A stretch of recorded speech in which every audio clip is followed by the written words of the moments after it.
That's so tough. Everybody, this hate is so wrong, Reese. I'm gonna let you have it though, because your Eagles has been losing for quite some time. Yep, So I know, and you I got knew, you got to take your anger you out on told me, somebody since you you can't told take me it out that's on how you you. want to start. So I just said, I mean, I get it. I can't be mad at it. I'm I gonna get can't. I ahead of can't it. be mad at it. I appreciate you for starting to hit, for keeping that energy going. I Hey, appreciate it. just understanding, brother. There's two of us in here, Trey.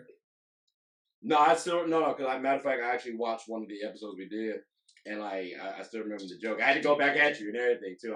That's why, ladies and gentlemen, if y'all not peeping, that's the reason why he got a hat on today. You know what I'm saying? Last time I went at his hair, and now he wearing a hat.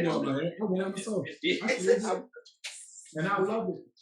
My girl think I'm sexy as hell, but I'm taking it off. Clearly. Bald head. Nick said clearly, because he is pregnant. Bald head. She got evidence. My hairline's still by my eyebrows. Hey, Trey. Oh, you said what? Oh, that's wild.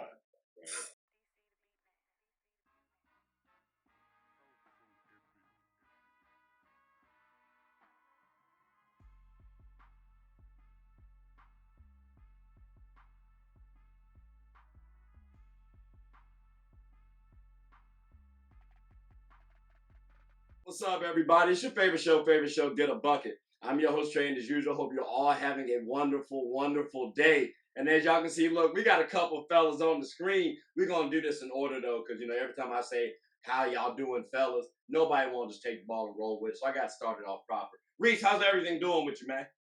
Hey, man, Reese here. Reese Money. Had the honey. I'm here. Let's go. Clearly, we're working on our intros. It's okay. We might come back with another intro. I think that might stick, though. I'm going to be honest. I think that one might stick. Pun intended? Is that a pun intended? Because honey sticky. Honey stick. Thank you, Trey. We tried to help him out. Jordan, save him. How's everything with you? Hey, man, life is good. Life's amazing. It's Jordan. What's happening? Simple shit. That's good, my boy. Brandon, what's new with you, man? I'm about to say, did you do any workouts? Because I'm gonna say last time you was a little puffy a little bit, like you was hesitant. Yeah, man. All is well, bro. All is well. Right. I'm energized. That's the bad. We about to get good energy from Brandon today. That's why I heard, ladies and gentlemen, y'all ain't gonna hear no down, no slanderous, no down and about. That he's gonna be upbeat the entire time. That's what I heard. Nick, my guy, I just saw you the other day. How's everything with you, man? Yeah, appreciated you having me back on. I told you you're gonna have to come back on, bro, because you know what I'm saying. You follow the stats, you know what I mean? Like Eric, we gonna need the stats references at some point in time. Again, ladies and gentlemen, stats aren't all things in basketball, but they do tell the story sometimes when you add context to it. So he is gonna be a little bit valuable for us today, per usual. But fellas, if y'all about ready, I think we got the intros and the blases out of the way. Y'all want to get into the show? Take us time to say yes. So I guess we always got to start it with this. Eagles losing. Reese, how you feeling, bro? Like it's just I'm playing. So then, with that being said, then we got to talk about we got to talk about this, right? Because refs obviously matter in the game of basketball. I think sometimes they can get in the way, right? For example, in this whole Ime versus Braun situation, I personally thought the refs got in the way too daggone much because I thought the refs, I thought Braun and Ime were just having a conversation. And again, just clarification, it was about when Ime said, "Hey, Braun, y'all got to stop bitching." Long story short, or stop acting like bees. You know what I'm saying? Like, I don't think that's too aggressive. And I don't think that's ejection worthy. Now, Nick, well, I think we ended with you last time, so we'll start with you this time. What's your thoughts on this? On this standpoint, one, were the referees right to kind of break up the situation, and then two, who would you have had in that disagreement? Like, who was more right in that situation, Braun or? So the double technical is That's a tool that refs use a lot to calm a situation, and ironically, it can sometimes have the opposite effect. But in this case, both of them absolutely deserve the tech. So somebody was quick enough with their phone to record it and give us the audio. What Mhm. spurred the tech was, pardon my language here, Ime saying, "Do something, mother," like, like you ain't gonna do nothing. Exactly. You cannot challenge a player to a fight and not receive a tech. Like you can't. Like, that's the easiest like Tony Brothers casual. Like, wait a minute. I don't know, This man. is not a tech. I personally thought it was. I personally thought there was more static between Cam and Eason on the court. You know what I'm saying? Like I would have put my focus more so on that. But I don't know. That's tough. Brandon, how you feeling about this one, bro? What's your thoughts on this? I do think both texts were appropriate.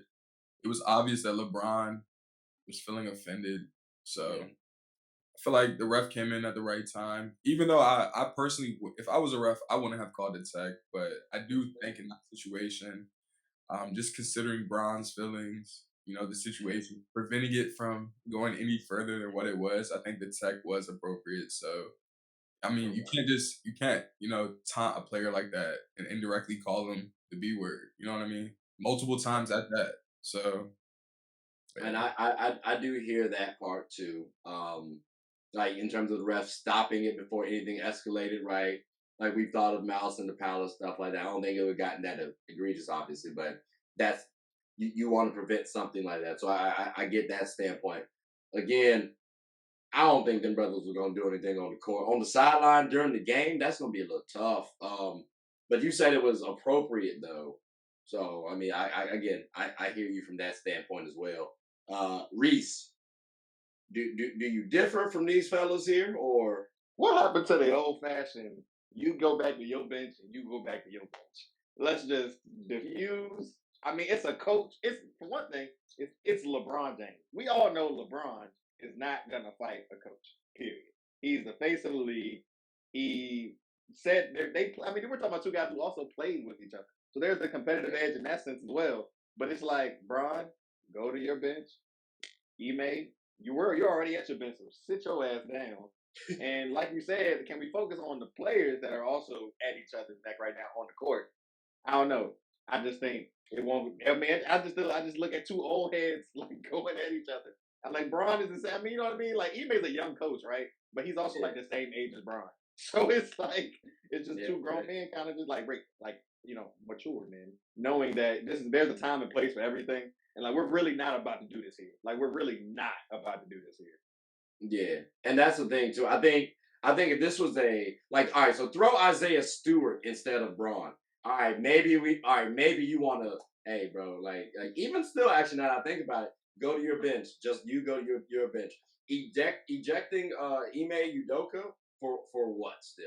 Because now my question is, why But didn't had he already like received the what's tech though? like what's He had already received the tech, so I mean that's just kind of how it goes. When you get caught in that double technical situation, it's kind of like it is what it is. You had already got a tech.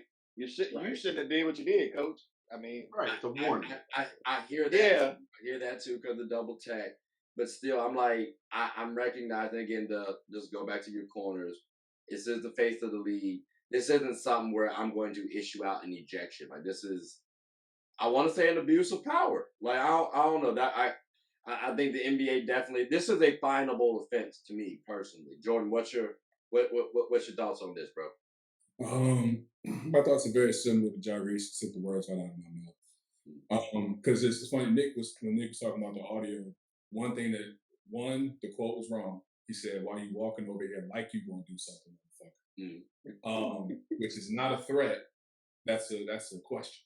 But It's low key still a taunt though, because if somebody takes this, they're like, "Oh, he word, I walked got over you." there. He was on the other side of the court, didn't have to walk over. right.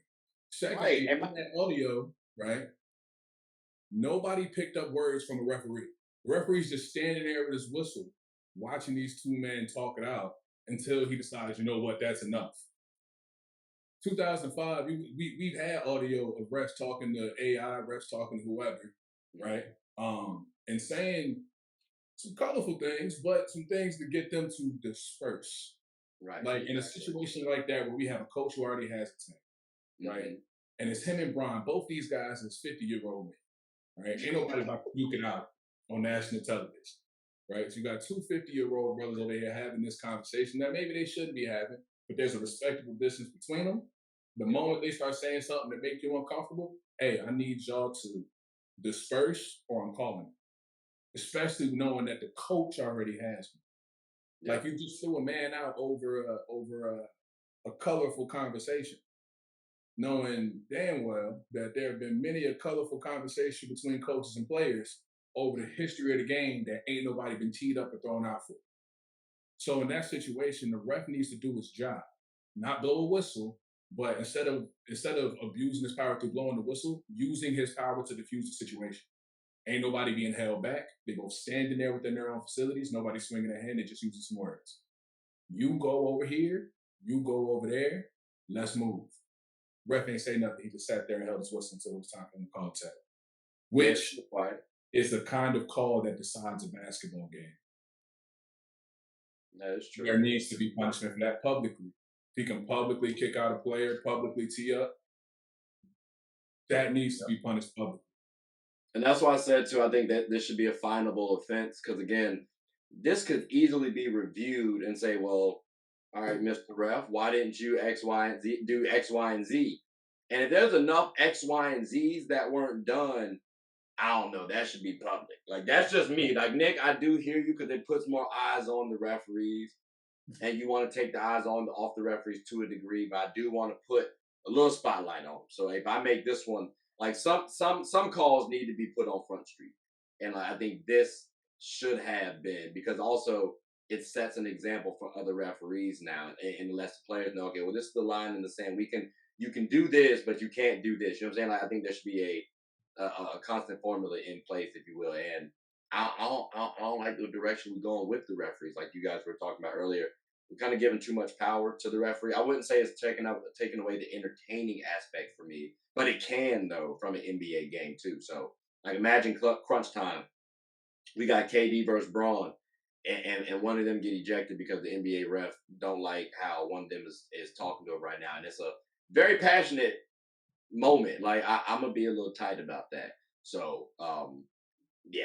But it sounds like, though, the technical could have been called, might not have been. It's understood maybe, but still the rest could have done a better job, at least in terms of like handling that situation. Is that fair to say, fellas? I think we just want less ejections.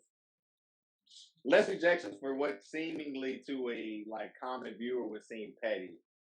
Like it seems like petty things. Like when Steph Curry threw his mouthpiece at the referee, you gotta go. You gotta go. I mean, you threw your mouthpiece at the referee. You have to go. Or like Jaylen Brown said, he felt like his first ejection was going to end in like him like tussling with a guy. He was like, he felt like he didn't get his money's worth. Like he felt like he should have at that point should have tussled with somebody if he was going to get kicked out for just saying words that weren't really even directed at anybody. Because like I said, he was walking to the bench and the referee was on the other side of the court. Do you guys think we should go to, like, considering our standards for attacks, maybe we should have 3 Texas in ejection instead of 2? Because I feel like what deserves a tech is correct right now, but I feel like having 2 and then you're gone is a little... Can I just say real quick, what if we did like how there's flagrant 1, flagrant 2, tech 1, tech 2, that type of thing, where it's like, if you get, you know what I mean? Yeah, if you get like 3 tech 1s, because Jokic got thrown out. Yeah, but if you get like 2 tech 2s, you know what I mean? Right, that's what I'm saying. Maybe what would constitute a tech 2 then? What would constitute a... I don't even, so if I can talk to the ref. Like, I think that, not even that, I just think that we need to go back to having favoritism with star players when it comes to techs and fives. Like, and mind you, I've reffed, right? And I've hooped, right? And appreciation it, right? So I've reffed and I've hooped. You don't throw out a star player. Like, I'm talking, he on foul number 5, right? He on foul number 5. He tapped somebody's wrist on their rip through. That's not what we're getting this star player out of the game for. With 2 minutes left, and they're down 5. Because you understand the game, you know who's playing, right? So when we got $60 million, $50 million guys on the court, coaches on the court, they having a conversation. Let's look at the business of basketball for a second in this game. Hey, you go over here, you go over there. Like, and there are certain moments where it can be techable, but it's him. Like, I don't like we go through some hardwood classics. Mike AI Cole and said some stuff to refs that I wouldn't say in front of them. And they definitely still finished that game because it was Mike Cole, AI, Kevin Garnett, who we talking about smashing people's lives. Like, when there's certain guys that are involved in these altercations, the ref has to just tell y'all to go sit down somewhere, or it's gonna be a good night. Before just going, okay, cool, good night. Like, there's a pecking order to it, bro. Like, hey, throw Ish Smith out as many times you want. Leave Jason Tatum and LeBron James on. Damn, poor Ish. What did Ish Smith ever do to you? That was such a random Oh comment. man, this is the first thing that came to mind. I'm sorry. Hey, throw out P. Rap. Shout out to my man Ish Smith. Listen, you got a fan in me. He cool. Maybe not a fan of Jordan, but you know, I'm here. Okay. All right, so I guess tell you what, fellas, we're gonna have to figure out how to fix these ref situations and these ref issues, because I don't want to harp too much on this here topic. I feel like this really could take up the rest of the episode, honestly. Well, I'm about to say, fellas, do y'all have we gonna go ahead and close up shop, but did y'all have anything y'all wanted to say before we make our exits? Season 4. Jason Tatum's MVP candidacy is currently. I don't know if you know this or not, but the Magic start with an O and an M. I will get up and walk away like I've been doing the last couple shows, because you consistently try to disrespect me at the end of these shows. And so, you know what? I'm going to do it again. Fly, Eagles, fly. So you're going to cut that Eagle stuff out. You're going to cut that Eagle stuff out. We're going to stop that. I forgot he's an Eagles fan, too. Cut that contract. I know where you live, man. Cut that Eagle stuff out. Yes, Shea Gilgeous is out there for MVP. And Zion, because if the league hits you while you fat averaging 23, 6, and 4, I can't wait to see you 30 pounds lighter, averaging 27, 8, and 5. That would be a little nice. That would be a little nice. He might bring what the. He might bring. Yeah, keep that while you're in New Orleans. Come up to Philly. We'll get you on a solid diet with cheesesteaks. Solid diet with some cheesesteaks is crazy, but he might take that offer though. He might take that offer, which is wild. Yeah. Nick, you got anything you want to say before we close up shop, bro? Yeah, weight loss with Philly cheesesteaks might be the wildest thing I've heard all day. Like, I can attest, I've had my share of Philly cheesesteaks in my day. I have Zion's current figure. Like, he goes up to Philly, he's going to end up looking like Oliver Miller post-lockout. Like, he's going to look like Sean Kemp out there in Cleveland. Good vegan cheese spot. Ain't nobody on TV with a sandwich where they say you want some whiz on that. Like, no. Yeah, nah. That's cool. Look. I bet it'll be better for them than whatever they feeding them down there. Come on up here and get you a cheesesteak. They don't take go to Philly and eat to your heart's content. In Philadelphia, cool with big men being out of shape. Look at Joel Embiid. We good. Come on, right. On that, we ain't gonna be no weight loss, man. Just keep giving us 23. Give me 23, 6, and 5. I'm cool with that. Stay fat. We had Sean too. Dudes, come on, Zion. Bring back Eddie Curry while you're at it. I was about to say, look, next week, ladies and gentlemen, what I'm hearing is we probably gonna have to have a conversation about Zion, and we maybe need to revisit this whole questionable contract thing. I don't know now. Now we might talk about Zion. Zion, I hope you're watching, bro. We're gonna be talking about you next week. But ladies and gentlemen, please like, subscribe, comment, tell anyone about the show. My name is Trey. I'm the host of Get a Buck, and as y'all can see, I'm with my boys here, Nick, Jordan. Reese left just, that's just how Philly fans are. You know what I'm saying? Eagle fans, they just want to watch your tone, Trey. Watch your tone, brother. I know where you live. And look, and Brandon already said he don't have a team, so he don't really have no loyalty. That's what he told us early on. It's okay. It's fine. We And the funniest thing is Jordan's over here like frozen. Oh, your screen was frozen, so you were like this. Now I was like, that's gonna be a funny meme right there. But ladies and gentlemen, I hope you all enjoy it and take care.